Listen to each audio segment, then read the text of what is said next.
Hello students, आइए सीखें हमें इस तरह का पिरामिड कैसे क्रिएट करना है। दो तरीके हैं हमारे पास इस तरह का पिरामिड क्रिएट करने के लिए। पहला वे सीखते हैं 786 787। एक फर्स्ट वे हमारे पास है। 786 को हम तब तक डिवाइड करेंगे, एंटर किए हुए नंबर को तब तक डिवाइड करेंगे जब तक उसका क्वोशिएंट 0 नहीं हो जाता। और डिवाइड किससे करना है? 10 से। ये लॉजिक हम पहले भी वीडियोस में सीख चुके हैं, तो सेम लॉजिक हम अगेन यूज कर रहे हैं। तो एक ही लॉजिक कई चीजों के लिए इस्तेमाल किया जा सकता है।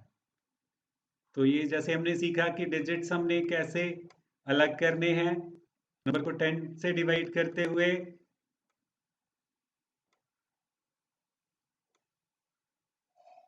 यहाँ पे क्वोशिएंट को डिवाइड कर रहे हैं हम 10 से, और हमारे पास रिमाइंडर आता जा रहा है। तो रिमाइंडर हमें अलग अलग डिजिट भी दे रहा है, और ये डिवीजन उतनी बार होती है जितनी बार लूप चलता है। लूप कितनी बार चलता है? जब तक 0 नहीं हो जाता। तो ये लूप उतनी बार ही चलता है जितने नंबर के डिजिट्स होंगे। तो एक ही लॉजिक के साथ, इसी लॉजिक के साथ हम पिरामिड जैसा प्रिंट कर सकते हैं। बेसिक स्ट्रक्चर लिख रहे हैं।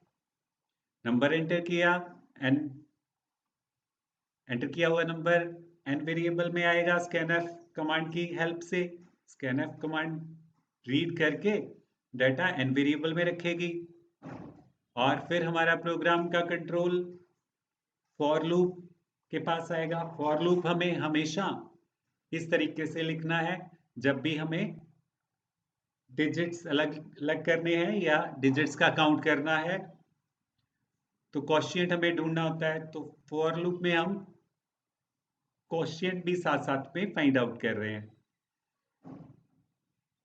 कंट्रोल हमेशा सबसे पहले i इक्वल टू n के पास आएगा, तो i वेरिएबल में 786 आ जाएगा। इसके बाद कंट्रोल हमारा कंडीशन के पास जाएगा, तो ग्रेटर है 0 से।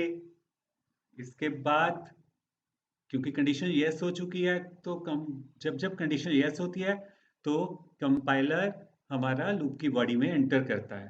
तो यहाँ पे लूप की बॉडी में हमने स्टेटमेंट लिखी आई को प्रिंट करने के लिए।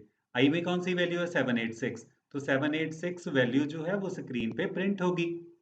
और इसके बाद प्रोग्राम का कंट्रोल लूप इंक्रीमेंटर के पास जाएगा, और लूप इंक्रीमेंटर फिर से क्वोशिएंट फाइंड आउट करेगा, और क्वोशिएंट फाइंड आउट करके कंडीशन के पास जाएगा। और यहाँ पे कंडीशन के पास आया जब, तो कंडीशन अगेन ट्रू है। 78 हमारी आई की वैल्यू है। 78 0 से बड़ा है, इसलिए कंपाइलर अगेन फॉर लूप की बॉडी में एंटर कर जाएगा। और आई में वैल्यू कितनी हो चुकी है? 78। तो 78 प्रिंट हो रहा है। तो फिर से 78 की वैल्यू हमारी लूप इंक्रीमेंटर के पास आई। फिर डिवीजन किया, और डिवीजन का आंसर 7 आया है, और 7 0 से बड़ा है, तो अब कंडीशन अगेन ट्रू हुई। तो हमारा कंट्रोल लूप के बीच में आएगा, और 7 वैल्यू प्रिंट हो गई। तो इस तरह से पिरामिड 786 से प्रिंट किया हमने। तो ये लूप 3 डिजिट्स के नंबर को ही नहीं, जितना भी डिजिट्स का नंबर हम एंटर करेंगे वो उसी का पिरामिड बना के दिखा देगा। चाहे 4 डिजिट्स का हो, चाहे हम 5 डिजिट्स का, जितने भी डिजिट्स का हम नंबर एंटर करेंगे उतने का वो पिरामिड दिखाएगा।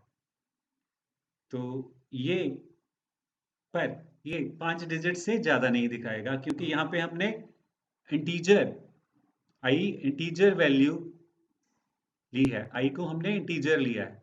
तो इंटीजर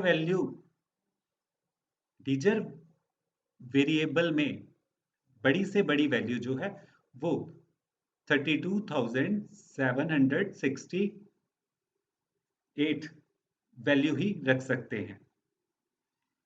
इससे ज्यादा वैल्यू बड़ी हम नहीं रख सकते, क्योंकि इंटीजर की रेंज